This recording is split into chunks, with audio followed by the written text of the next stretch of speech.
मन ही बंधन का कारण है जो विषयों के चिंतन में है। मन ही मोक्ष का कारण है जो चिंतन रहित परमात्म स्वरूप में स्थित है। मन जो अखंड चिंतन में तत्पर है प्रभु के, वही प्रेम को प्राप्त होता है। दुर्गति, मोक्ष, प्रेम तीनों का कारण मन ही है। जो मन विषयों के ध्यान और चिंतन में, विषयों के संकल्प विकल्प में है, वो दुर्गति को प्राप्त होता है। जो मन अमना हो चुका है, चिंतन रहित हो चुका है, संकल्प विकल्प रहित हो चुका है, वो मोक्ष को प्राप्त है। जो अखंड चिंतन परायण है, प्रभु के नाम रूप चिंतन में डूबा हुआ है, वो प्रेम को प्राप्त है। मन की तरंगों को मारना ही साधना है। कभी मन वैराग्य प्रधान होता है, कभी मन भोग प्रधान होता है, कभी मन योग की तरफ भागता है, कभी मन नाना प्रकार की मान प्रतिष्ठा, नाम कीर्ति, यश वैभव की तरफ भागता है। इसकी तरंगों को मार मार करके एकमात्र प्रियालाल के चरणों में समर्पित करना, यही साधना है। थोड़े दिन उपासक एक पद्धति से चलता है, जहां थोड़ा भजन एकत्रित हुआ, मन एकांत की मांग की, फिर भटक जाता है। बहुत काल तक सातु दीर्घ काल निरंतर सत्कार सेवितो दृढ़ भूमि, दीर्घ काल तक एक रहनी में रहा जाए तब वो सिद्ध पुरुष होता है। ये मनमाने आचरणों से भगवत सिद्धि नहीं मिलती है। 4 दिन सेवा, 4 दिन वैराग, 4 दिन भ्रमण, 4 दिन एकांतवास, इससे नहीं होता। एक पद्धति से, कम से कम 12 वर्ष एक पद्धति से तो चले, तब वो परिपक्व अवस्था मानी जाती है। ज्यादा बुद्धि चलाने वाला परमार्थ से भ्रष्ट ही होता है, परमार्थ में सिद्ध नहीं होता। बुद्धि को हरि गुरु चरणों में बेच दे, मय्येव मन आधत्स्व मयि बुद्धिम निवेशय, तो निवशिष्यसि मय्येव अत ऊर्ध्वं न संशयः। भगवान कहते मेरे में मन और बुद्धि लगा दो, बस मेरे को ही प्राप्त हो जाओगे, मेरे में ही वास करोगे, इसमें कोई संशय नहीं। मन बुद्धि लगाने के लिए आपको प्रयत्न करना पड़ेगा। आपकी एक दिनचर्या होगी, बड़ी नियमावली, सुदृढ़ दिनचर्या, और वो बहुत काल तक एक जैसी दिनचर्या, तब जाकर के मन और इंद्रियां हाथ में आती है। नहीं, इंद्रिय और मन की गुलामी ये होता है। कभी वैराग्य प्रधान मन हो रहा है, कभी योग प्रधान हो रहा है, कभी भोग प्रधान हो रहा है। ये सब विक्षेप है, अपने प्रेम मार्ग के ये विक्षेप है। अंतर से एक दिनचर्या में अपने पास 1 मिनट समय नहीं। ये प्रभुमय दिनचर्या जो कटती है, इसी से परिपक्व अवस्था, निर्विकारता, प्रपंच शून्यता, ये जागृत हो जाती है। क्योंकि प्रपंच का टाइम नहीं है। स्वतंत्र मन कभी खूब भजन में लगा तो कभी भोगों में लगा, कभी प्रपंच में बैठ करके अच्छा लग रहा है, नाम यश कीर्ति के लिए उपाय, कभी एकांत में भगवान की तरफ। इसकी गति ऐसी है, इसको एक रस स्थिति में लाना पड़ेगा। जो रे सदा ज्ञान एक रस, तो ईश्वर जीवई भेद कहो कश। फिर ईश्वर जीव का भेद नहीं रह जाता जब एक रस स्थिति आती है। और एक रस स्थिति के लिए बहुत काल तक, दीर्घ काल, लंबे समय तक आपकी एक जैसी दिनचर्या, जिसमें कोई फर्क नहीं पड़ना चाहिए। जहां हम दर्शन के लिए खड़े हो रहे वहीं दर्शन के लिए खड़े हैं, जिस समय हम उठ रहे हैं उस समय उठ रहे हैं, जिस समय हम जो पाठ कर रहे हैं उसी समय ठीक पाठ हो रहा है। जो हमारी दिनचर्या है वो लंबे समय, कम से कम 12 वर्ष तक एक जैसी दिनचर्या, तब वो सिद्ध पुरुष की स्थिति में आने लगता है। यहाँ 50 वर्ष हो जाते हैं व्यतीत करते हैं साधना में, और स्थिति पाई भर की नहीं आ पाती। क्यों? कभी 10 घंटे भजन, कभी 10 मिनट भजन, कभी 10 दिन भजन नहीं, ऐसे सिद्धि नहीं होती। उपासक को चाहिए कि एक निष्ठा वाला बने, एक नियमावली वाला बने। जितने सिद्ध पुरुष हैं उनके चरित्र पढ़कर देख लीजिए, उनके नियम बड़े जोर के रहे हैं।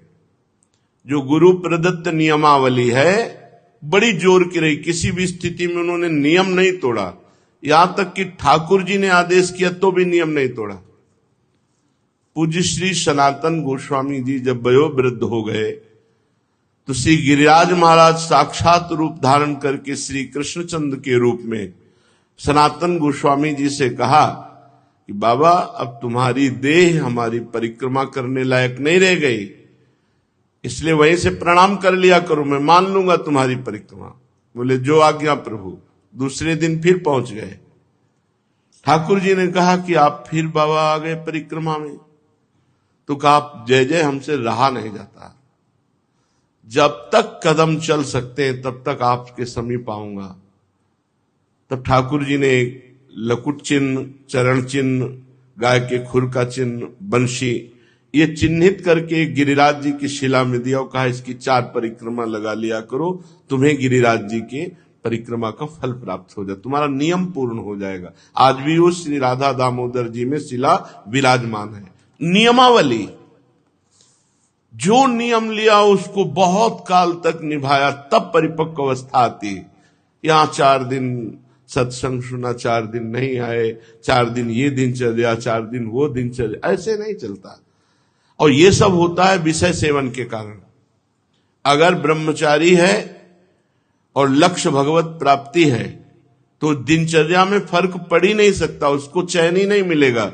चाहे बुखार हो, चाहे जो भी कष्ट हो, वो अपनी दिनचर्या में दिखाई दे। हम देखते हैं विषयी पुरुषों में इतनी दम नहीं कि दिनचर्या निर्वाह कर सके।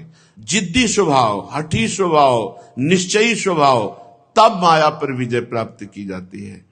श्रीपाद प्रबोधानंद जी महाराज कह रहे हैं, सौख्यानाम सौख्यमेतन मधुरतरमिदं वर्यम माधुर्यतोपि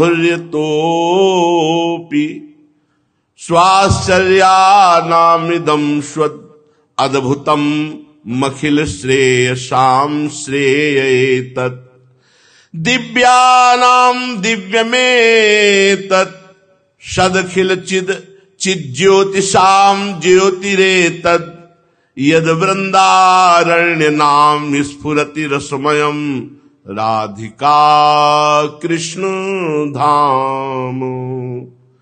ये जो श्री श्यामा श्याम का निज महल है, इस धाम का नाम श्री वृंदावन है। ये श्री वृंदावन धाम भूतल पर प्रकाशित है। माथुर मंडल, ब्रज 84 कोश, उसमें विराजमान ये श्री वृंदावन धाम है। ये वृंदावन धाम सौख्यानाम सौख्यमेतन, सब सुखों में श्रेष्ठ भगवत सुख, और भगवत सुख में भी सर्वश्रेष्ठ प्रेम सुख, ये प्रेम सुख प्रदान करने वाला वृंदावन है।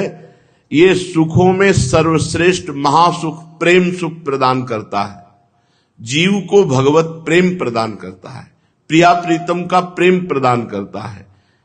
ये मधुरतर मिदम वर्यम माधुर्य तोपी, जो महामधुर रस है उसमें भी ये श्रेष्ठ प्रियालाल के नित्य विहार रस का, नित्य विहार रस का अधिकारी सहचरी भावापन्न महापुरुष ही है। जहां खंडनाधर करत परिरंभन चत जघन दुकूल उर नख पात तिरीछी चितवन दंपति रस समतूल वे भुज पीन पयोधर परशत वाम दृशा पिहार बसनन पीक अलक आकर्षित समर श्रमित सतमार। ये जो स्वरूप है नित्य विहार का, बल्लवी सुकनक बल्लरी तमाल श्याम संग लाग रही अंग अंग मनोभिरामिनी बदन ज्योत मनोमयंक अलक तिलक छवि कलंक छपत श्याम अंक मनो जलद दामिनी विगत वास हेम खम्भ मनोभुवंग बेनी दंड पी के कंठ प्रेम पुंज कुंज कामिनी जैसी शोभित हरिवंश नाथ सात सुरत आलसवंत उरज कनक कलक राधिका सुनामी। ये जो स्वरूप है, ये जो विहार है, ये यहां प्रवेश प्यारोडुम क्षमते न अच्छी सुकादि नाम तु ध्यानगम यन नारदाजे सुकैरगम्यम वृंदावने वंजुल मंजु कुंजे तत्कृष्ण चेतो हरणय के विज्ञ मत्रास्ति किंचित परमम रहस्यम। जो इन बड़े बड़े महापुरुषों के लिए भी रहस्य है, वो अपने लोगों का उपासना का केंद्र बन गया। वो हमारे घर की बात है। ये जो इनके लिए दुर्लभ बात कही गई, वो हमारे घर की बात है। ये हमारी पर्सनल बात हो रही, हमारी स्वामिनी जी की बात, हमारे लाल जी की बात हो रही। तो कह रहे सर्वाश्चर्या नाम इदम स्वाद्भुतम, सर्वाश्चर्य में अद्भुत जो रस है उसका भी अद्भुत रस है। सर्वाश्चर्य में भगवान है, भगवान का अद्भुत रस, दास्य रस, सख्य रस, वात्सल्य रस, यहां तक कि कांता रस, उसका भी महाअद्भुत रस ये सहचरी भाव से प्रिया प्रीतम का तत्सुख सेवन, किंचन मात्र सुसुख वांछा नहीं। बोले बड़ा अद्भुत रस ये वृंदावन प्रदान करता है। समस्त दिव्यानाम दिव्य में तत्, दिव्य रसों का भी ये दिव्य है। सदखिल चिद चिद ज्योतिषाम ज्योतिरे तत्, चेतन अचेतन सबसे ये अलग चिदानंदमय रस है। इसलिए हे भाई, इस महादिव्य वृंदावन का आश्रय, वृंदावन का वास स्वीकार करो। कभी मत छोड़ो वृंदावन का आश्रय।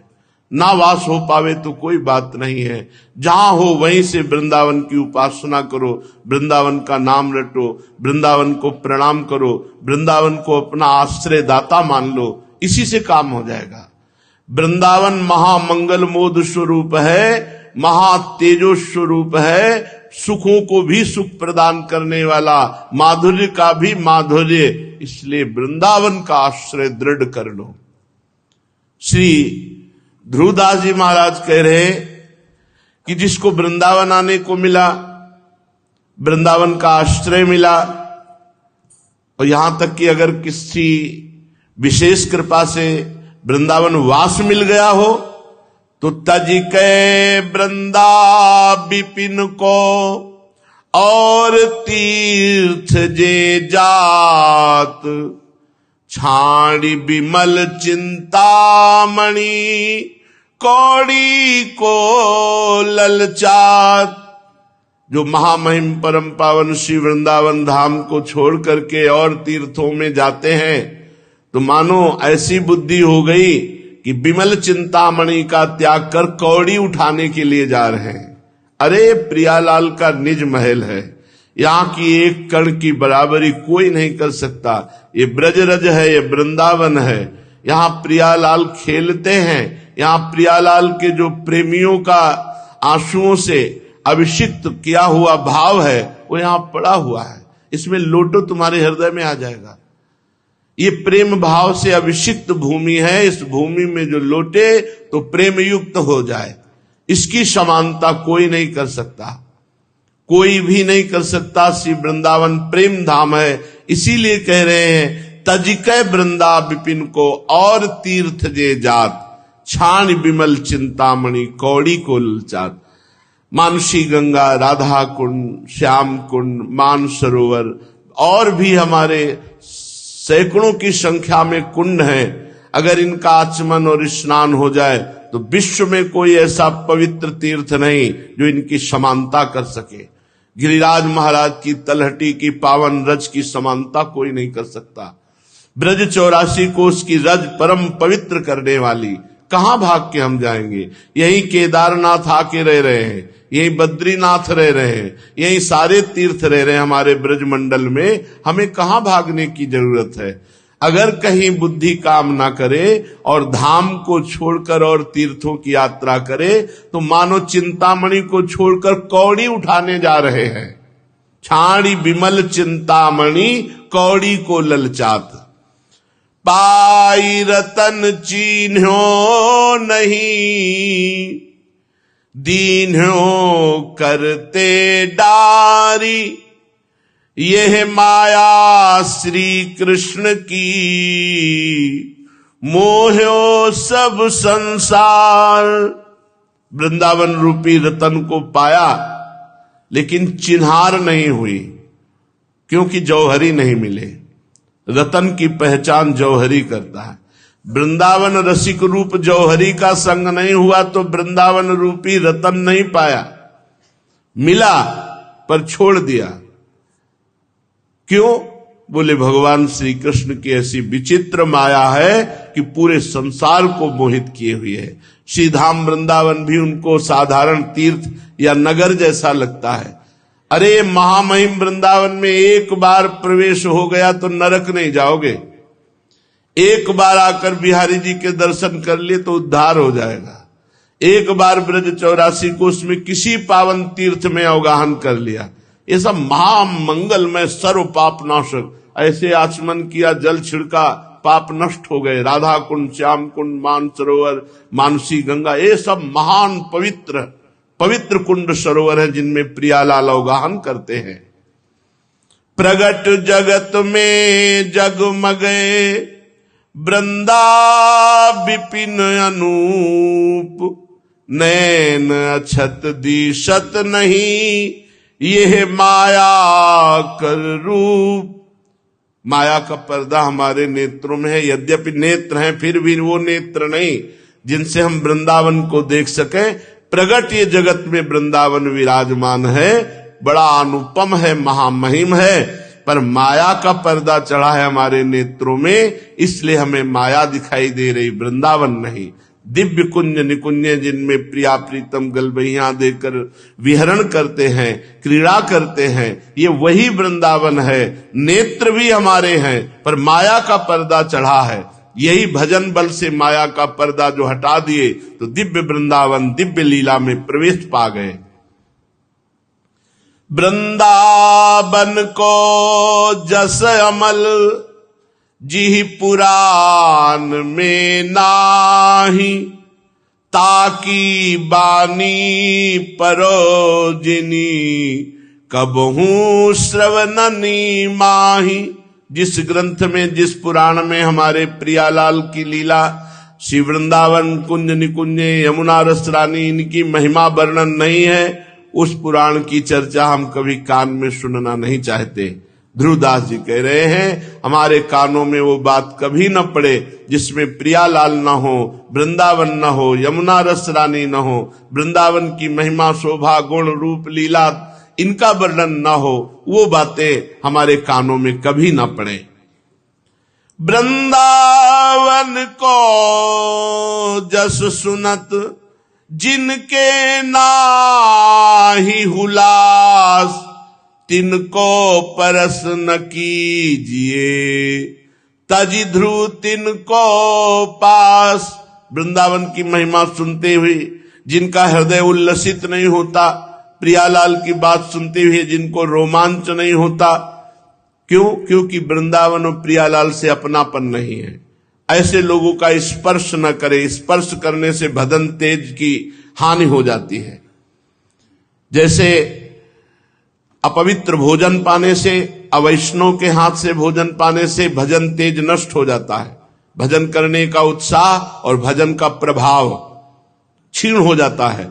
ऐसे ही जो प्रियालाल से विमुख जन है, प्रियालाल के शरणागत नहीं, धाम के प्रति अपनापन नहीं, नाम जपते नहीं, ऐसे लोगों का स्पर्श करके हम अपना तेज नष्ट करते हैं, अपना प्रभाव नष्ट करते हैं जो भजन से प्रकाशित होता है। इसीलिए हमने महापुरुषों को देखा, वो कभी किसी का स्पर्श नहीं करते, दूरी बना के रखते। कोई गले लगना चाहे तो गले नहीं लगते, और जब संत जन, भगवत प्रेमी महात्मा जन, तो दौड़कर गले लगते हैं, हृदय से लगते हैं। क्योंकि हमारा सगा संबंधी वही है जो प्रियालाल से प्यार करता है, जो प्रभु से अपनापन करता है। नाते नेह राम के मनियत सुहृद सुसेव्य जहां लो। जितने भी सुहृद हैं, सुसेव्य हैं, वो वही हैं जो भगवान के प्रेमी हैं, जो भगवान नाम जप करते हैं, जो भगवान से जुड़े हुए हैं। तिनको परस न कीजिए तजि ध्रुव तिनको पास। उनका संग, उनका स्पर्श त्याग देना चाहिए जो भगवत विमुख हैं। भुवन चतुर्दश आदि दय हुए है सबको नाश। इक छत वृंदा विपिन घन सुख को सहज निवास। ये 14 भुवन ये प्रलय काल के समय सब नष्ट हो जाएंगे, लेकिन वृंदावन में प्रलय की हवा भी प्रवेश नहीं करती। यहां कभी प्रलय नहीं, क्योंकि ब्रह्मा के द्वारा सृजन किया हुआ वृंदावन नहीं, ये वृंदावन स्वयंभू सच्चिदानंद अनादि अनंत है। इसमें माया का जो सृजन पालन संहार लीला है वो इसमें नहीं होती। अभी जो हमारे नेत्र हैं वो मायाकृत है, इसीलिए सृजन पालन संहारमयी त्रिगुणमयी लीला को देख रहे हैं। लेकिन त्रिगुणातीत धाम और लीला ये तभी आएगी जब खूब भजन करो। भजन करो, प्रियालाल कृपा करें हमारे ये त्रिगुण पर्दा हटे माया का, तो हम देख पाएंगे कि त्रिगुणातीत धाम है जहां प्रलय की पवन का भी प्रवेश नहीं है। 14 भुवनों का नाश हो जाएगा। वृंदावन में प्रलयंकारी कुछ भी, नाग्नि न वायु न जल, इनका प्रवेश ही नहीं है। ये चिदानंदमय धाम है। पर इस धाम को तभी जाना जा सकता है जब वृंदावन इह विधि बसे, तजी कै सब अभिमान, तृणते नीचो आपको, जाने सोई जान। वृंदावन चिदानंद में त्रिगुण माया रहित है। ये वही जान सकता है जो सब प्रकार के अभिमानों का त्याग करके अपने को तृण से नीच समझता है और यहां सबसे प्रेम का व्यवहार करता है। कोमल चित सब सो मिले, कबहू कठोर न होई, निष्प्रेही निर्वैरता, ताको शत्रु न कोई। वृंदावनवासी को चाहिए अभिमान रहित होकर दैन्य भाव से अपने को तृण से भी नीच समझे, सबसे कोमल प्रेम बर्ताव करे, कभी हृदय को कठोर ना होने दे, किसी से कोई अपना संबंध न रखे, निष्प्रिय, निर्वैरता, किसी से द्वेष न करे, किसी से वैर न रखे। वृंदावनवासी का कोई शत्रु, कोई दुश्मन, कोई द्वेषी होना ही नहीं चाहिए, अजात शत्रु, क्योंकि सबसे दैन्य व्यवहार करता है, प्रेम व्यवहार करता है, अभिमान रहित। जहां कहीं द्वेष होता है, शत्रुता होती है, अभिमान से होती है। और वो पहले वर्णन कर दिया कि तजिके सब अभिमान, तृण से नीचो आपको, जाने सोई जान।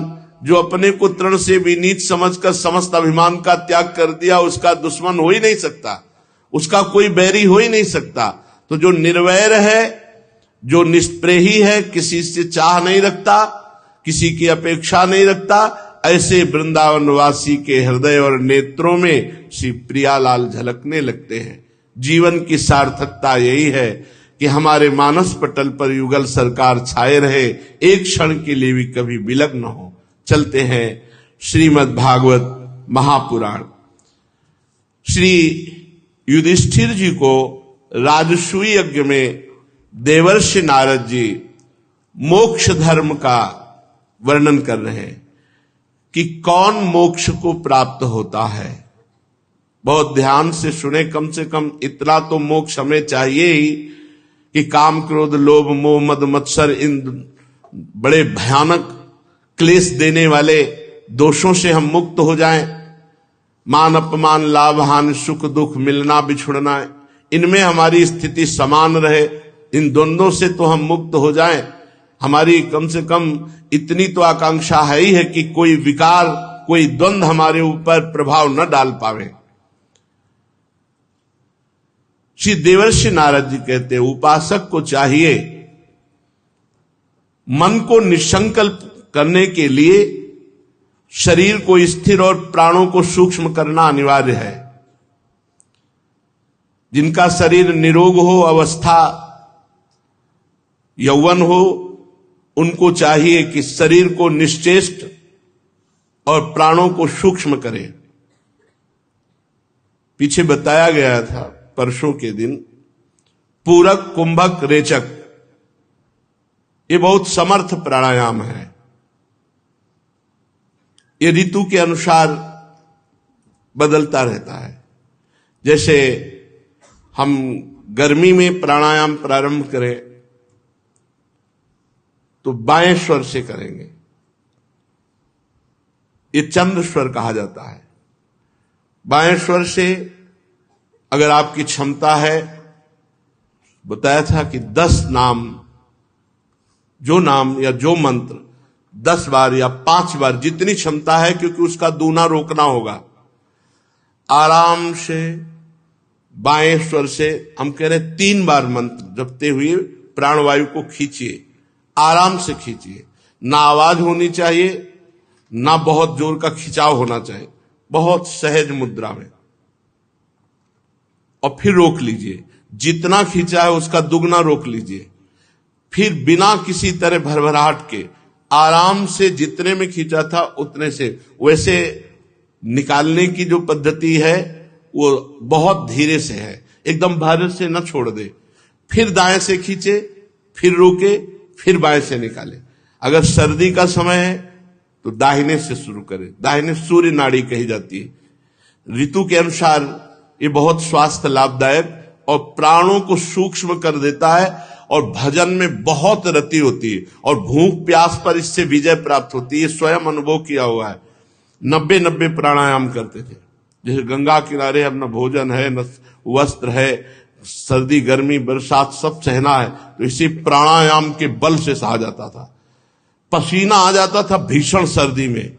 जिस समय प्राणवायु रोककर 90 प्राणायाम किए तो पूरी शरीर में पसीना छलछला जाता था, और एक अमोघ शक्ति, बिना भोजन के एक बल। आश्चर्य मानोगे, कई दिन भोजन न मिलने पर भी गंगा जल से पुष्टता बनी रहती थी। और प्राणायाम निराश, हताश, उदास ऐसे कभी नहीं होने दिया। तो शरीर को स्वस्थ रखने के लिए और प्राणों का संयम करने के लिए और अन्न को पचाने के लिए जरूरी है थोड़ी देर व्यायाम और थोड़ी देर प्राणायाम। अगर शरीर स्वस्थ है तो जहां चाहो वैसे रोक सकते हो, शांत एकदम। फिर कह रहे हैं मन को निसंकल्प करने के लिए किसी एक बिंदु पर या नासिका के अग्रभाग पर दृष्टि रखी जाए। 10 मिनट से शुरू करो, 5 मिनट से शुरू करो, शांत। और ऐसे करोगे आंख मुंदने न पावे, केवल नासाग्र, दोनों आंखों की दृष्टि यहां होनी चाहिए। और यहीं पर लिखो राधा नाम, बार बार शांत। फिर देखो आपको कैसे एकाग्रता बढ़ती है।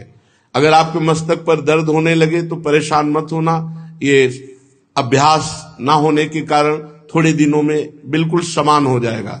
जैसे कोई दंड बैठक नहीं मारता और दंड बैठक शुरू करे तो 2-4 दिन दर्द करेगा शरीर, फिर वो अभ्यास में आ जाएगा।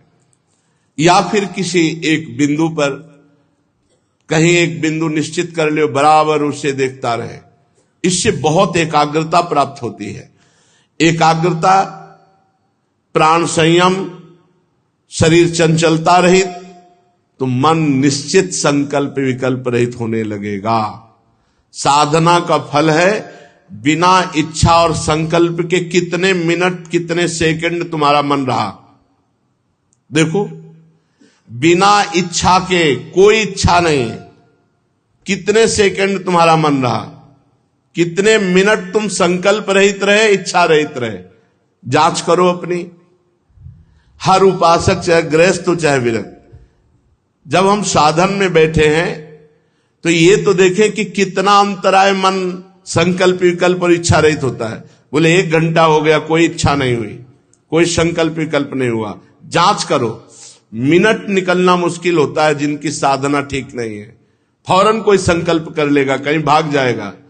और जिनकी साधना तो घंटों निकल जाएंगे, कोई इच्छा नहीं, कोई संकल्प नहीं, कोई स्फुरणा ही नहीं। जब तक मन संकल्प विकल्प न छोड़ दे तब तक पूरक, कुंभक, रेचक प्राणायाम, नासिकाग्र दृष्टि, इससे होगा प्राण सूक्ष्म, शरीर चंचलता रहित और मन संकल्प विकल्प रहित। ये मोक्ष मार्ग का पथिक, जो भगवत मार्ग का पथिक जरूर होना चाहिए। ये दिनचर्या जरूर होनी चाहिए। काम की चोट से घायल चित्त जब साधक का इधर उधर चक्कर काटते हुए भागे तो उसको सहारा नहीं मिलना चाहिए काम का। चलो उस व्यक्ति के पास चलते हैं, या वो क्रिया कर लेते हैं, या वो दृश्य मोबाइल में देख लेते हैं। कोई भी सहारा ना मिले तो चक्कर काट के वो 1 सेकेंड में फिर आ जाएगा आपके पास। अगर कोई सहारा है बस वहीं चला जाएगा, फिर आपको विचलित कर देगा। मोबाइल खोलो या कोई क्रिया करो या किसी व्यक्ति के पास चलो, कोई सहारा अगर है तो फिर मन आपके वश में नहीं होने वाला। काम की चोट से घायल चित्त जब साधक का इधर उधर चक्कर काटता है तो उसे कोई सहारा नहीं मिलना चाहिए। जैसे जल जहाज का पक्षी उड़े और उसे कोई अन्य बैठने को लिए ना मिले तो पुनः वहीं आकर बैठ जाएगा, ऐसे ही मन पुनः साधन में लग जाएगा, और अगर सहारा मिल गया तो भ्रष्ट कर देगा।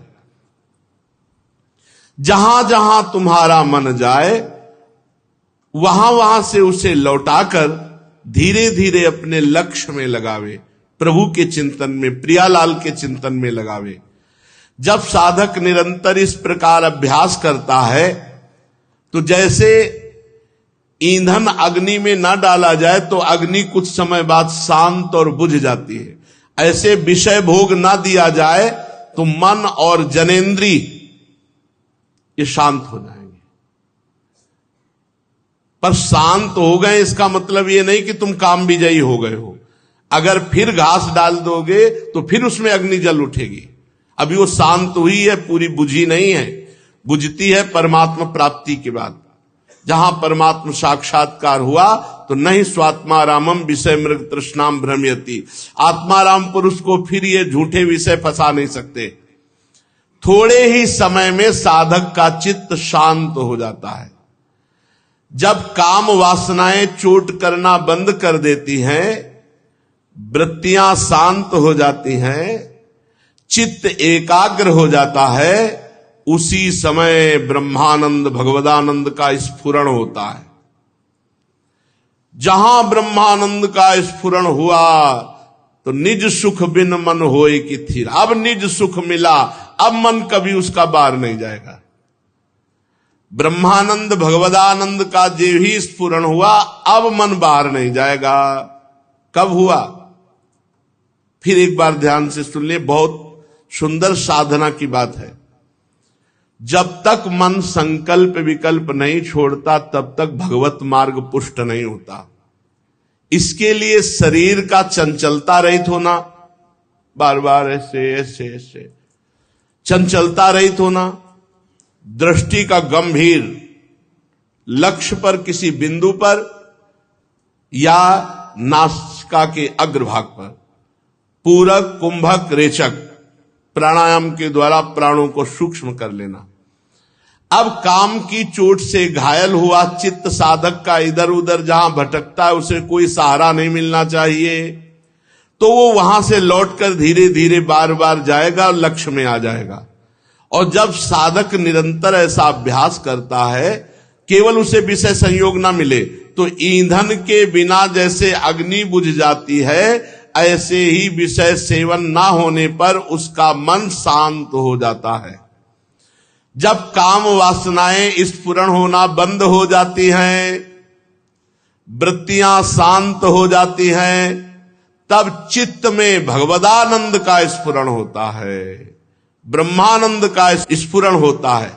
अब कभी उसके अंदर वासना नहीं जगेगी, क्योंकि ब्रह्मानंद का जहां सुख मिला, भगवदानंद का सुख मिला, अब मन झूठे विषयों में नहीं जाएगा। विरक्त को चाहिए कि जब वो अर्थ से, काम से और साधारण धर्मों से विरक्त हो गया है, तो पुनः इनका कभी जीवन में स्वीकार नहीं करना चाहिए, इनका सेवन नहीं करना चाहिए। लोक धर्म का, अर्थ का, काम का त्याग करके ही तो हम विरक्त हुए हैं। यदि सेवे तान भिक्षु सवई वांतास्य पत्रपहा।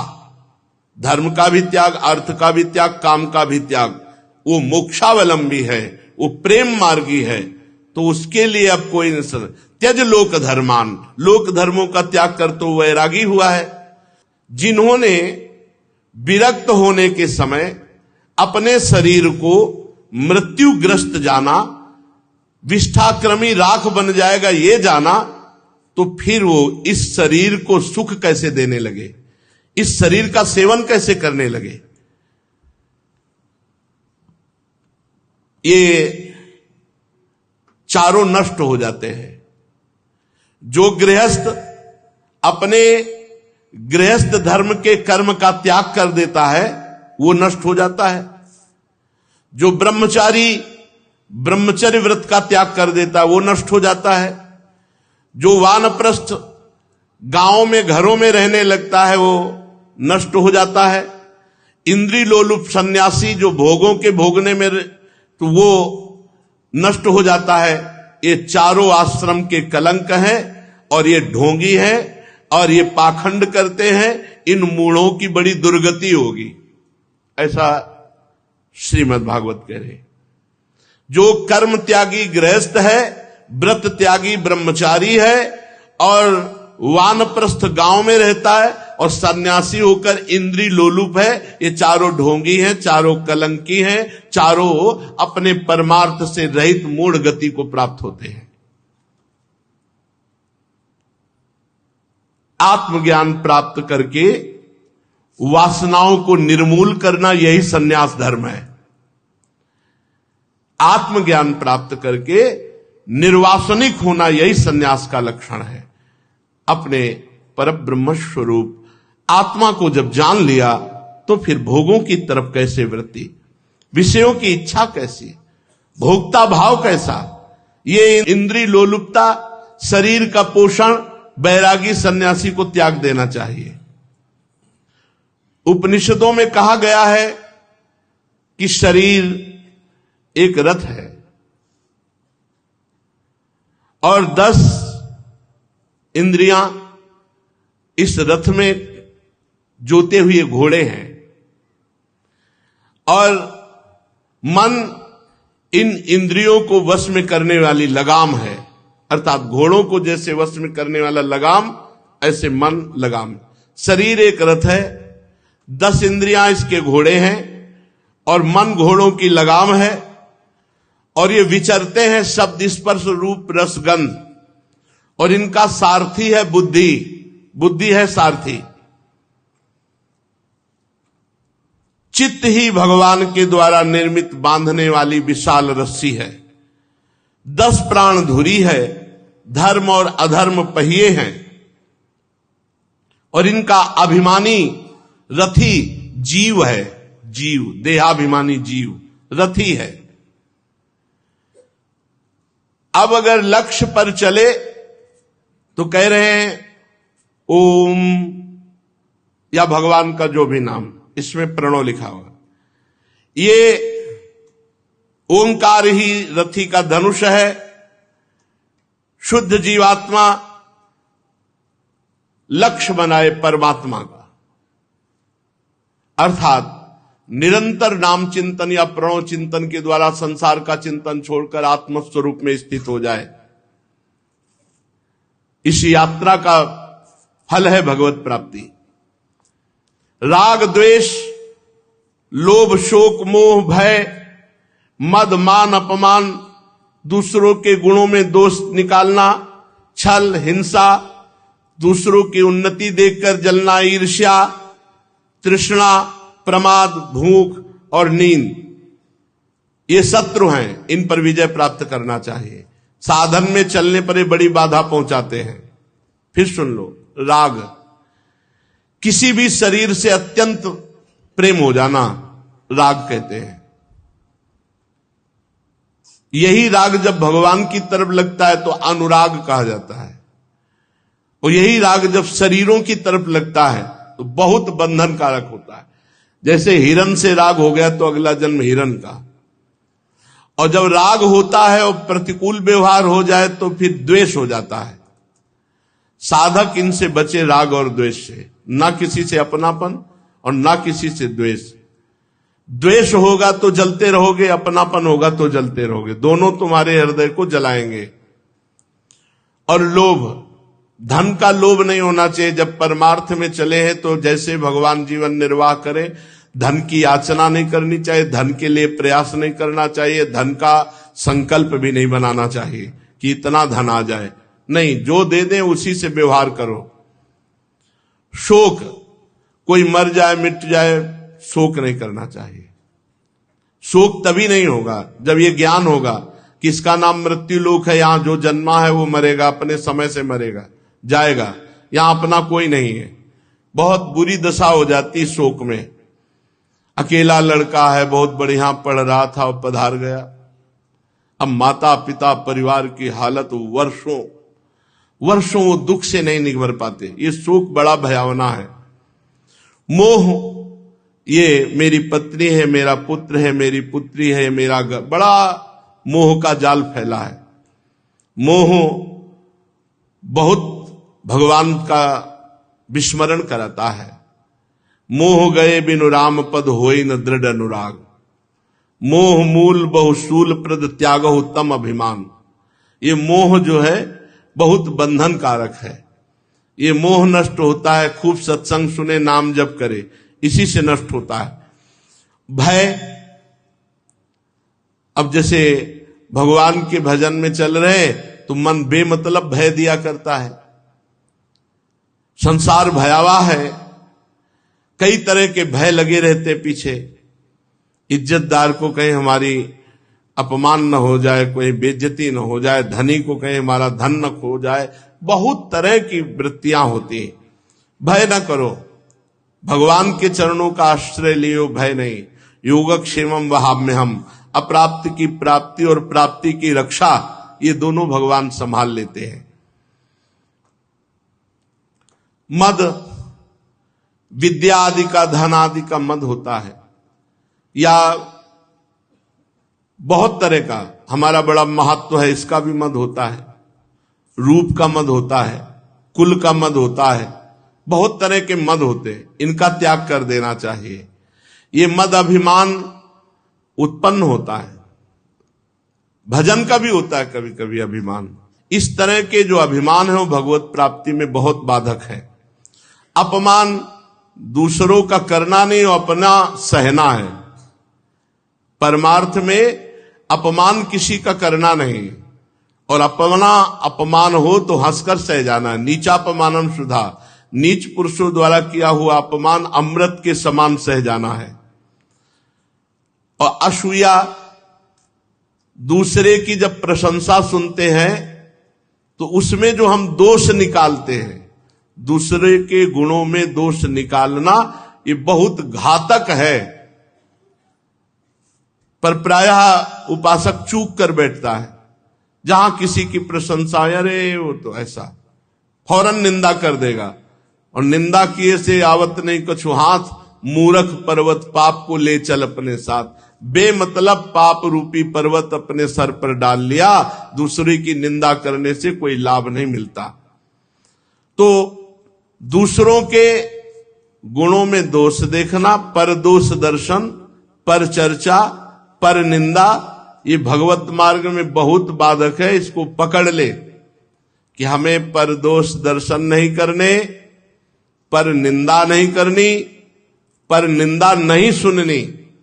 अगर ये नियम ले लोगे तो बहुत अच्छा रहेगा। नहीं तुम्हारे भजन में बाधा यही सब बातें कर देती। वाणी से निंदा करने में बहुत सुख का अनुभव होता है मलिन हृदय को। छल, सामने कुछ कह रहे हो पीछे कुछ हो, बात कुछ कह रहे हो हृदय में कुछ है, ये छल कपट है। ये भगवान को अच्छा नहीं लगता। इसलिए उपासक को अपने हृदय में ऐसा छल कपट धारण नहीं करना चाहिए। जो बोल रहे हैं वही हृदय में, जो हृदय में वही बोल रहे हैं, जो सामने है वही पीछे, जो पीछे है वही सामने है। अंतराय नहीं होना चाहिए। सामने कुछ, पीछे कुछ, मुख में कुछ, हृदय में कुछ, इसे छल कपट कहते हैं। हिंसा, वाणी से, शरीर से, मन से किसी की किसी भी तरह पीड़ा देना, दुख पहुंचाना, ऐसे कठोर वचन बोलना, ये सब हिंसा के अंतर्गत आते हैं। उपासक को ऐसा नहीं करना चाहिए। दूसरे की उन्नति देखकर जलना, ये ईर्ष्या। कल एक बहुत अच्छे साधक ने प्रश्न किया था कि जब हम विचार करते हैं तो हमें पूरी साधना में एक शब्द मिला जो बहुत घातक है, ईर्ष्या। हम कहा है, तुम्हारी बात का हम समर्थन करते हैं। कबीर साहब जी ने कहा है कि कंचन तजना सहज है, सहज तिया का नेह, मान बड़ाई ईर्ष्या दुर्लभ तजनाए। दूसरे की बड़ाई सुनकर हृदय में जलन हो जाना, इसे ईर्ष्या कहते हैं। अरे यहां तक कि अपने से ज्यादा कोई भजन करता है तो उसे देखकर ईर्ष्या हो जाती है। बहुत ही ईर्ष्या घातक वस्तु है, बहुत घातक वस्तु है। बहुत ही ईर्ष्या बहुत ऊंचाई तक है, बहुत अच्छे अच्छे साधकों में, संतों में पाई जाती है। वो बढ़ा जा रहा है, उसकी बड़ी कीर्ति हो रही, बड़ा यश हो रहा है, कोई लेना देना नहीं, पर ईर्ष्या अंदर जागृत हो गई। कैसे गिराया जाए? मत्सरती, मेरे से आगे बढ़ा जा रहा है, मत्सरता, ईर्ष्या, ये बहुत बहुत ऊंची कोटि की। गुरु शिष्य जैसे पावन संबंध में भी ये देखा गया। श्री रामानुजाचार्य जी को उनके गुरुदेव ने जहर दे दिया, क्योंकि शिष्य बड़ा प्रवीण विद्वान आगे बढ़ता जा रहा है, तो गर्व होना चाहिए कि ऐसा शिष्य पर ईर्ष्या बढ़ गई। जब एक व्याख्या में भगवान के श्री सौंदर्य की व्याख्या कर रहे थे, तो कपोलों की, भगवान के कपोल, भगवान के अधर, ऐसे शोभा वर्णन कर, तो उसमें जो अधरों की लालिमा, तो वो बंदर के पृष्ठ थे, गुरुजी ने दी। बंदर का पृष्ठ भाग जैसे लाल होता है, तो उनको बहुत चुभा और वो एक तरह से विकल हो गए कि भगवान की श्रीअंग की उपमा बंदर के पृष्ठ भाग से। फिर संस्कृत में उन्होंने तो उनको लगाए, तो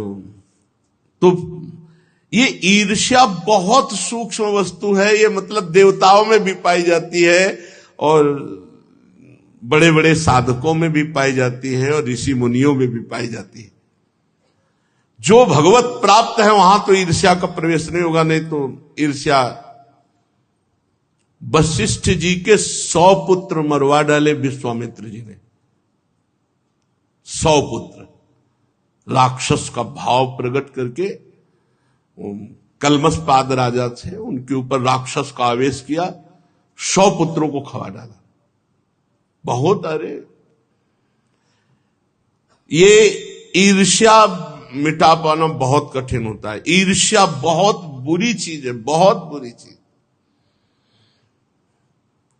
फिर तृष्णा, ये बड़े बड़े जाल हैं जिनको साधक समझ ही नहीं पाता। भोगे हुए भोग की याद आकर पुनः भोगने की इच्छा, इसका नाम तृष्णा है। फिर प्रमाद, जो करना चाहिए उसको टाल देना, अरे कल कर लेंगे, और जो नहीं करना चाहिए उसे अभी करना, इसे प्रमाद कहते हैं।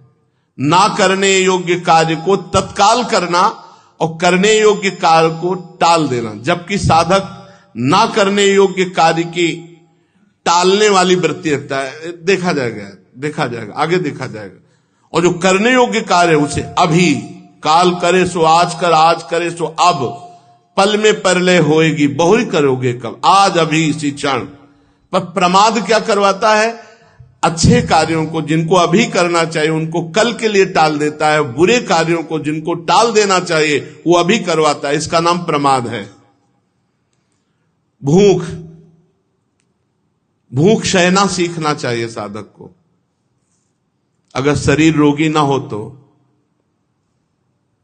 अगर शरीर रोगी है तो फिर ये अभ्यास न करें, जो मिले डाल लो पेट में, क्योंकि अगर शुगर होना शुरू हो गई है और अगर आप भूखे रहोगे तो शुगर बढ़ जाएगी।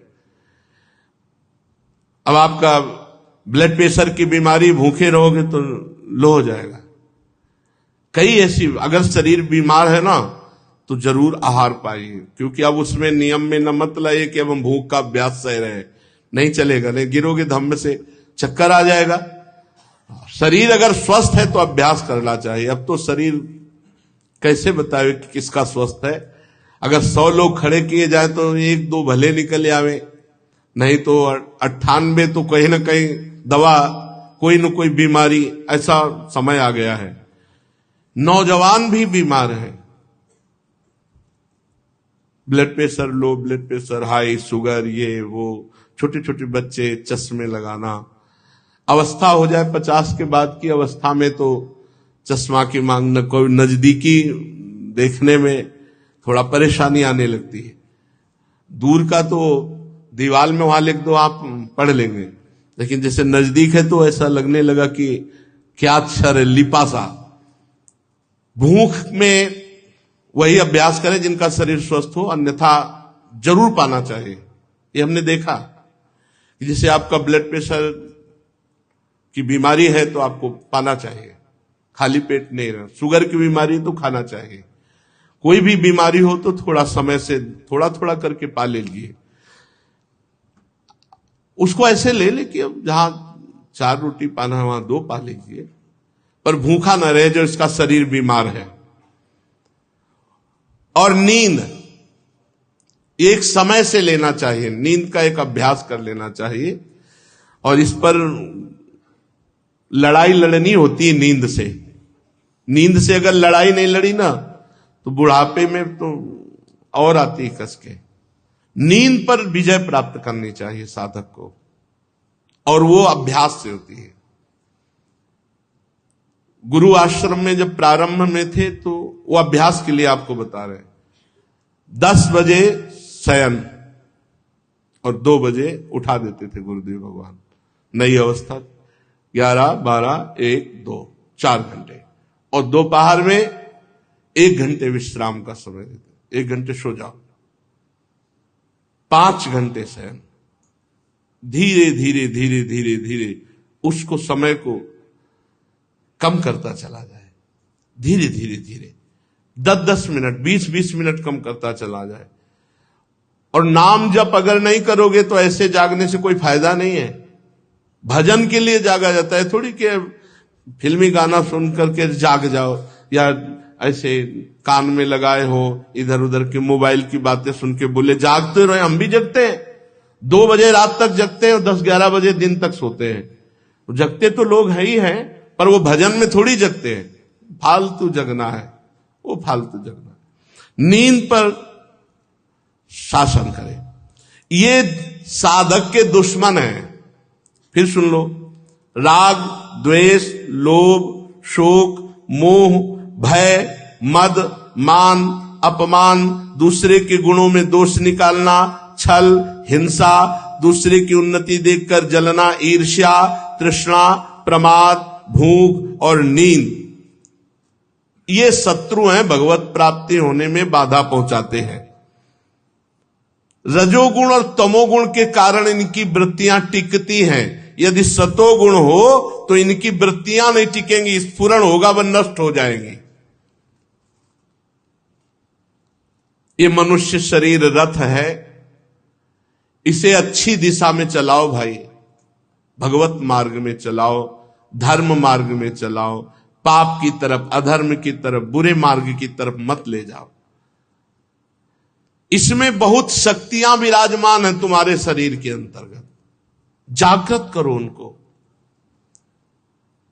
गुरुदेव के चरण कमलों की सेवा पूजा से शान धराई हुई ज्ञान की तीखी तलवार लेकर सब गंदे बातों को काट दो।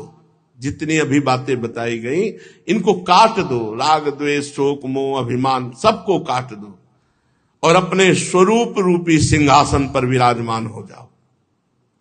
गुरुदेव के चरण कमल रूपी सेवा पूजा की शान धराई हुई ज्ञान की तीखी तलवार से सब दोषों को काट दो, फिर स्वरूप सिंहासन पर विराजमान हो जाओ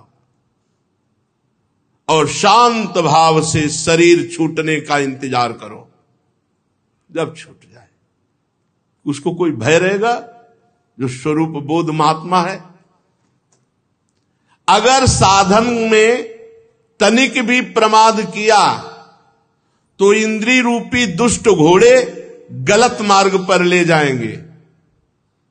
बुद्धि रूपी सारथी रथ के स्वामी को फंसा देगी उल्टे मार्ग में ले जाकर, और विषय रूपी लुटेरे सब कुछ लूट लेंगे और डाकू सारथी और घोड़ों सहित रथी को मृत्यु रूपी भयावने अंधकार इस संसार रूपी कुएं में गिरा देंगे।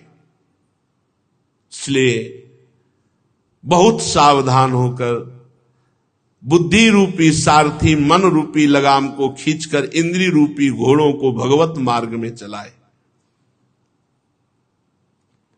दो मार्ग हैं, एक है प्रवृत्ति मार्ग जो गृहस्थी में विषय सेवन करते हुए भगवत प्राप्ति, और एक है निवृत्ति मार्ग जो विषयों का त्याग करके विरक्त मार्ग से भगवत प्राप्ति। निवृत्ति परक, प्रवृत्ति परक कर्म मार्ग से बहुत कठिन है भगवत प्राप्ति। लड़का बच्चा परिवार घर गृहस्थी, अब अगर उसमें ये कर ले कि सारे कर्म भगवान को समर्पित तो हर समय नाम जप करे तो पक्का भगवत प्राप्ति हो जाएगी। कह रहे जो गृहस्थी मार्ग है प्रवृत्ति परक, इसमें इतने कर्म है, इतनी झंझटें हैं, इतनी समस्याएं हैं कि वो भगवत प्राप्ति की सोच भी नहीं सकता। बस ये रुपया मिल जाए, ये समस्या का समाधान हो जाए, बेटी का दूल्हा अब वो मिल गया, अब वो दूल्हा सता रहा है बेटी को, अब बेटी आके घर में रो रही कि अब हम क्या, कितनी समस्याएं, एक समस्या है। जन्म मृत्यु चक्र से मुक्त होने के लिए जब तक भगवान का आश्रय भजन नहीं होगा तो चाहे गृहस्थ हो चाहे विरक्त उत्तर नहीं सकता। बारी मथे घृत होए बरु सिकता ते बरु तेल, बिनु हरि भजन न भवतरी या सिद्धांत पेल। जब घर गृहस्थी में पत्नी एकांत में मिलकर हंसती बात करती है, उस समय का सुख, जब छोटे छोटे बच्चे गले लगकर तोतली वाणी में पापा बोलते हैं, मम्मी बोलते हैं, उस समय का सुख पूरे हृदय को खींच लेता है। भगवत प्राप्ति भजन बड़ा कठिन है, बहुत कठिन है। बातें बना लेना अलग, बहुत कठिन है गृहस्थी में रहकर भजन करना, तो विरक्ति में रहकर सहज थोड़ी है। माया दूसरे जाल फेंकती है, भोगों के जाल फेंकती, प्रणाम नमस्कार वाह वाह हमारा नाम हो जाए, इस तरह के जाल में फंसा देती है। उपासक को चाहिए, चाहे वो गृहस्थ उपासक हो चाहे विरक्त, सावधान होकर के एकमात्र भगवान की प्राप्ति का उपाय करे, इस जन्म में भगवान प्राप्त हो जाए। ये कुआं खोदवाना, बगीचा लगाना, प्याऊ लगाना, ये बड़े बड़े धार्मिक कार्य हैं। अगर इनका लक्ष्य भगवत प्राप्ति तब तो सार्थक हुआ, नहीं तो पुण्य कर्म हो गए। भगवत प्राप्ति कुछ तुमसे न बने, बन नाम जप करो और अपने धर्म से धन कमाओ और गृहस्थी का पालन करो, इसी से भगवत प्राप्ति हो जाएगी। नाम जप नहीं है तो सब जीवन व्यर्थ हो जाएगा।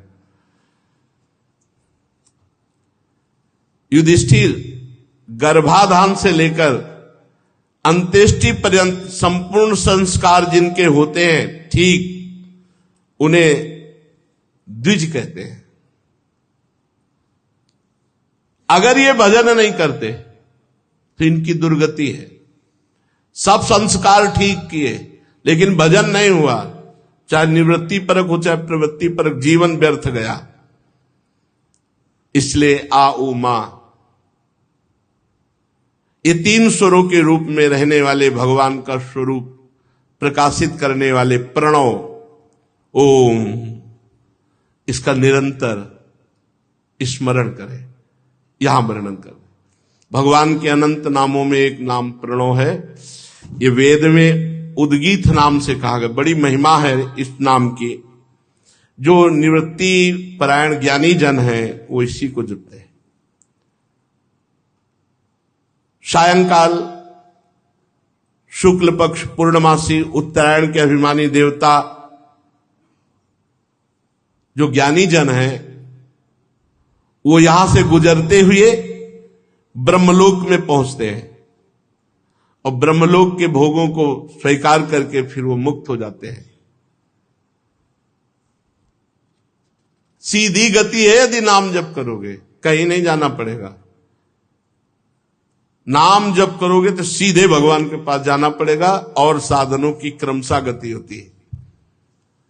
देवयान मार्ग, पितृयान मार्ग, इनका बड़ा शास्त्रों में वर्णन है।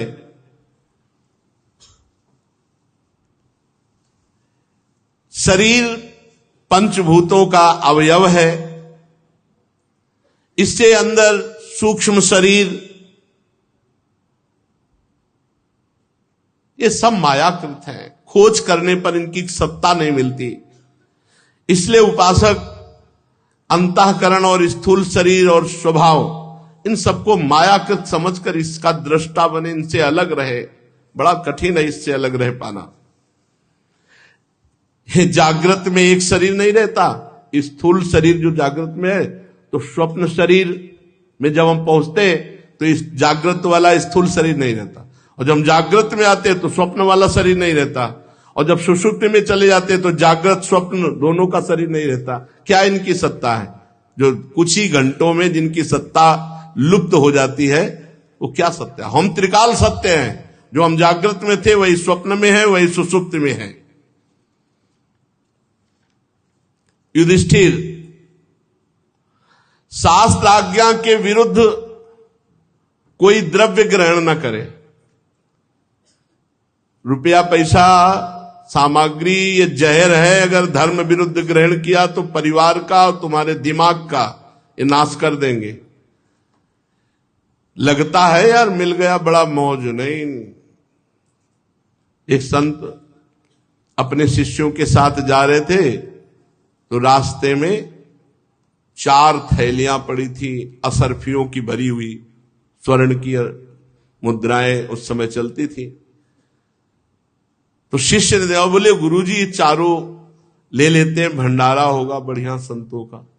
उनका नहीं, ये डाइन है, खा जाएगी, ये माया डाइन है, खा जाएगी, हटो, छूना मत। अरे बोले गुरुजी आप, बढ़िया काम आएगा। बोले तुम्हें विश्वास नहीं हो रहा? चलो दूर बैठ जाओ, छुप के झाड़ियों में देखना है डाइन कैसे खाती है। थोड़ी देर में 4 राज कर्मचारी बंदूक लिए हुए वहां से घोड़े पर सवार निकले। जो ही देखा सरफी उतर गए। बोले यार आज तो बड़े भाग्य, 4 लोग हम हैं और 4 थैली सरफी मिली, एक एक ले लेते हैं। तो यार भूख लगी है तो ऐसा करो, 2-2 सिक्का चारों से निकाल लो और जाओ, 2 लोग जाओ, बढ़िया भोजन लाओ, 4 लोग मिलकर के पाते हैं और फिर एक एक थैली बांट लेते हैं। शिष्य ने कहा देखो गुरुजी कह रहे थे डाइन खा जाएगा, बढ़िया भोजन आएगा, बढ़िया खाएंगे। अब वो दोनों गए, रास्ते में विचार करते हैं कि अगर 2 खत्म हो जाए तो 2-2 थैली मिल जाएंगी। बोले हाँ ठीक है। तुमने क्या विचार किया? बोले चलते हैं हम लोग वहीं भोजन पा लेते हैं और 2 के भोजन में जहर मिला देते हैं, और वो जब पाएंगे तो मर जाएंगे। बस 2-2 थैली ले लिए। ये पक्की बात रही। वो भोजन लेकर के जहर मिलाकर इनके लिए ला रहे हैं, स्वयं अच्छा भोजन पा लिए। इधर दोनों बैठे विचार के बोले अगर आते ही सूट कर दें दोनों को तो 2-2 थैली मिल जाएगी। बोले अब बढ़िया रहेगा। बोले जो ही आए सो ही शूट कर दो। ठीक, जो ही आए सो ही शूट कर दे, बंदूक तो थे। दोनों मर गए। बोले आप चैन से भोजन तो पा लेते हैं। दोनों भोजन पाए, वो भी मर गए। गुरुजी ने कहा देखा डाइन चारों को खा गई, भाग भाग यहां से, नहीं तो ये अधर्म का पैसा, व्यर्थ का पैसा, ये बहुत नाशकारी होता है। इसलिए उपासक को चाहिए कि जिसे द्रव्य कहते हैं इस शास्त्र आज्ञा के विरुद्ध न ले, धर्म विरुद्ध न ले, क्योंकि ये आपत्ति विपत्ति है। अधर्म का पैसा आपत्ति विपत्ति है। ये पुराने लोग पता नहीं शास्त्र पढ़े थे कि नहीं पढ़े इतना, लेकिन कढ़े बहुत थे। गेहूं बेचे गए थे, 100 रुपया के बिके थे, तो 110 रुपया आए थे। तो जब गिने गए कि घर में 110 है तो 10 रुपया पे वापस करने के लिए पूरे 100 रुपया 110 वापस ले गए। वो बोले भाई देखो तुम्हारे 10 रुपया एक्स्ट्रा, ये ले आप। फिर घर में पानी भी नहीं तब तक पिया जब तक 10 वापस नहीं कर दिए। उस समय के 10 रुपया काफी भाव रखते हैं। आज होता तो ये नहीं लगता कि यार हमने मांगा थोड़ी है, वो उन्होंने 10 एक्स्ट्रा दे दिया तो हमारे भाग्य से आगे वापस कौन करेगा जाए। लेकिन वो जानते ये विपत्ति है, ये आपत्ति है। धर्म पूर्वक मनुष्य को जो अर्थ कमाए उसमें से भी दूसरों को दान देना, भगवान की आराधना करना, गृहस्थ धर्म, तभी उसका सदगति होती है। जो भगवान की आराधना धर्म पूर्वक करता है, भगवान उसकी विपत्तियों से सहायता करते हैं। देखो महाराज युधिष्ठिर, तुम धर्म पूर्वक चले तो तुमसे भगवान ने राजस्व यज्ञ कराई। देवर्षि नारद जी कहते, युधिष्ठिर मैं पहले कल्प में एक गंधर्व था। देवर्षि नारद जी कहते, मेरा नाम था उपबरहण और मैं बहुत सुंदर था। गंधर्वों में मेरा बड़ा सम्मान था। मेरी सुंदरता सुकुमारता देखकर कोई ऐसा नहीं था जो मोहित ना हो जाए। मेरे शरीर में से सुगंध निकलती थी और बहुत सी सुंदरी स्त्रियां हम पर आसक्त थी, हमसे प्रेम करती थी। इसी के कारण मैं प्रमाद में रहता था। मैं अत्यंत विलासी था। एक बार देवताओं के यहां ज्ञान सत्र हुआ, उसमें बड़े बड़े प्रजापति आए और मुझे बुलाया गया कि भगवान की लीलाओं का गायन करके नृत्य करो गंधर्व अप्सराओं को। मैं जानता था कि इसमें बड़े बड़े संत महात्मा आए, यहां भगवान की लीला का गान करने के लिए मुझे बुलाया गया है, फिर भी मैं उस सभा में स्त्रियों के लौकिक गीत गा करके हाव भाव करने लगा। संतों की सभा, जैसे आजकल बहुत गलत यह है कि भगवान श्री कृष्णचंद्र जी की लीला या भगवान श्री रामचंद्र जी की पावन लीला का अनुकरण किया जा रहा हो और फिर उनमें ऐसे भद्दे तरीके से नाच गाना, ये ठीक नहीं। शास्त्रीय मर्यादा के अनुसार जब राजाधिराज अखिल कोटि ब्रह्मांडों के स्वामी भगवान श्री राम का मुकुट धारण किए हुए लखन जी और सिया जो विराजमान है, वहां नृत्य भी मर्यादा से होना चाहिए। अमर्यादित गलत ढंग की वो नाच गाने, ये सब ठीक नहीं है। भगवान की लीला में, चाहे उस रास लीला हो या राम लीला हो, किसी भी तरह का अभद्र व्यवहार नहीं करना। राजाधिराज अखिल कोटि ब्रह्मांड नायक परात्परीश भगवान का मुकुट धारण किए हुए विराज, उनके सामने हमारी शास्त्रीय मर्यादा से युक्त जो वचन हमारे शास्त्रों में लिखे वही बोल करके अनुकरण करना चाहिए। भजन कीर्तन, नाम संकीर्तन, भगवान नाम महिमा कीर्तन, भगवान के यश कीर्तन, ये तो कोई भी महापुरुषों के द्वारा गाए आप गा सकते हो। हमने पहले देखा श्री स्वामी श्री राम शर्मा जी, एक भी लीला में, पूरी लीला होने तक एक भी शब्द या पद शास्त्र विमुख नहीं पाओगे, शास्त्र विमुख नहीं। ऐसी हमने रामलीलाएं भी देखी है, एक भी शब्द नहीं। जो नृत्य भी होगा वो शास्त्रीय संगीत के अनुसार होगा, कि जैसे महाराजा धीराज जनक जी विराजमान है, वो सभा दिखाई दे रही है, नृत्य हो रहा है, वो राजा धीराज का जैसे, तो एक मर्यादा, एक शास्त्रीय मर्यादा। बहुत पावन भगवान की लीलाएं होती, उनका संस्कार पड़ता है। रामलीला में, चित्रकूट में रामलीला हो रही थी। श्री अनंग बोधाश्रम स्वामी जी ऐसे सिद्ध महापुरुष थे कि धर्म सम्राट करपात्री जी भी साष्टांग दंडवत होते थे। वो कैसे संत बने? रामलीला ही देख रहे थे। जब देखा कि राम जी को 14 वर्ष का वनवास और दशरथ जी के वचन का पालन करने के लिए विरक्त वेश धारण किया, तो जो 7, 8 कक्षा 9 में 10 में जो भी पढ़ रहे हो, इसी संख्या में पढ़ रहे थे, भाग पड़े चित्रकूट से कि भगवान ने जब वनवास ले लिया तो हम घर जाके क्या करेंगे। संस्कार देखो, ये रामलीला के आज हमारे को रासलीला के संस्कार ने ही यहां पहुंचाया। बनारस से संन्यास मार्ग से रासलीला ने ही यहां पहुंचाया। पंडित गया प्रसाद जी सिद्ध महापुरुष गिरिराज जी वाले, रासलीला ने ही उनको संसार से वैराग्य, भगवान के अनुराग के मार्ग का पथ प्रशस्त किया। यहां असनी फतेहपुर जिले में गंगा किनारे है, तब तक उनको आभास हुआ कि हमारे गुरुदेव यही हैं, स्वामी अनंग बोधाश्रम स्वामी जी। तो स्वामी शंकरानंद जी बड़े उच्च कोटि के महापुरुष आश्रम में चढ़ गए, देखा, हाँ, बोले यही गुरुदेव हमारे। वो महापुरुष थे, बचपन से चरणों में गिरे, कहा गुरुदेव मैं सन्यास। बोले सन्यास की अवस्था नहीं। बोले गुरुदेव स्थिति अवस्था। तो उनका तुम सन्यास की स्थिति को जानते हो? बोले गुरुदेव जितना जना दोगे आजीवन उतने पे ही रहूंगा। बड़ा दृढ़ निश्चय है। बोले क्यों घर से भगे? बोले रामलीला देखकर ऐसा देखा कि सच्चा वैराग्य, सन्यास दे दिया, नई अवस्था। गंगा जी की रेती पर आजीवन रहे, जहां सन्यास दिया उसी रेती पर रहे। गंगा जी बढ़ती तो ऐसे हट जाते, जब घटती तो बस रेती में। गर्मी में भी ऐसे खुले दिगंबर नंग धड़ंग। रामलीला ने एक महापुरुष बना दिया, और ऐसे करोड़ों महापुरुष बना दिए रामलीला रासलीला ने। तो इन लीलाओं का अनुकरण हम सनातन धर्मावलंबियों के हृदय में भगवत भक्ति, भगवत प्रेम, भगवत भाव जागृत करता है। भगवान की लीलाओं का अनुकरण, भगवान की लीलाओं का श्रवण, भगवान की लीलाओं का गायन, ये जीव को परम पद प्रदान करता है। सच्ची कहते हैं भगवत आवेश होता है। जैसे रासलीला में ठाकुर जी और प्रियाजू जब चंद्रिका मुकुट धारण करते हैं, हम स्वयं हृदय की बात कहते हैं।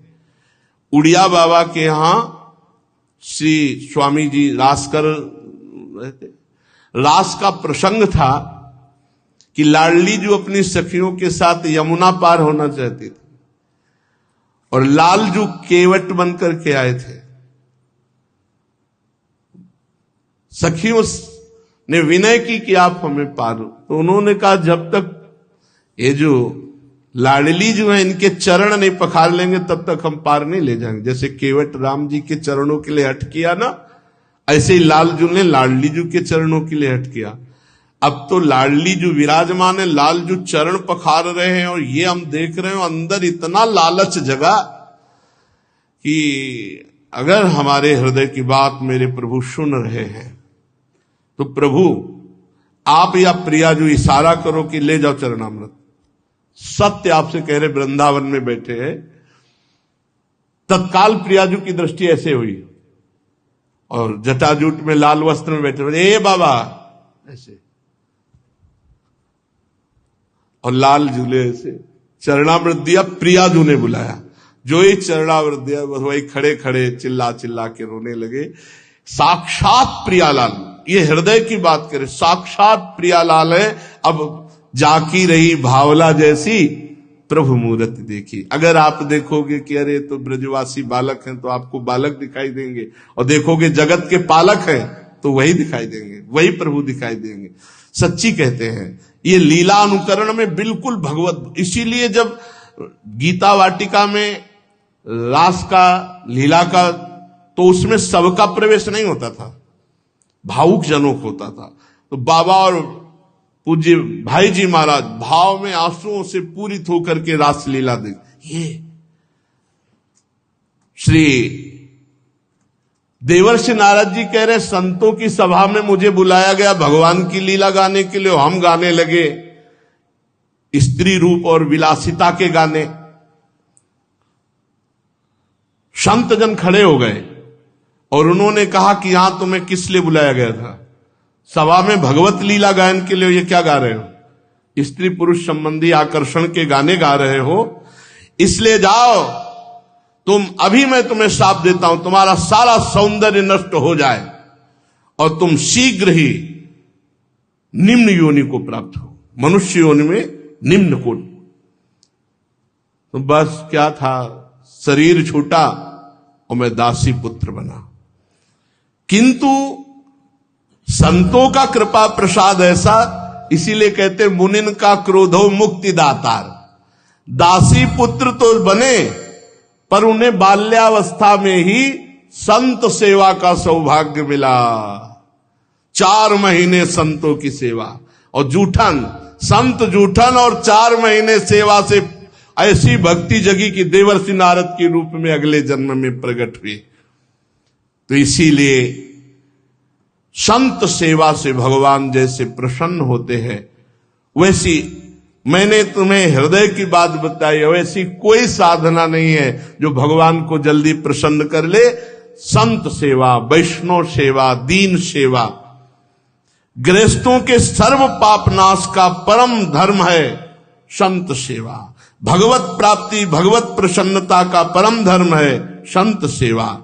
इसलिए जो गृहस्थ धर्म में भगवद आश्रित होकर अतिथि सेवा, साधु सेवा, नाम जप, अपने कर्मों को भगवान को समर्पित करता है, जो विरक्त होकर के अपने शरीर की परवाह न करके रात दिन भजन में, इन दोनों को वही परम पद प्राप्त होता है जो बड़े बड़े सन्यासी वीतराग परमहंसों को होता है। शेष चर्चा आगे। श्री राधा वल्लभ लाल की।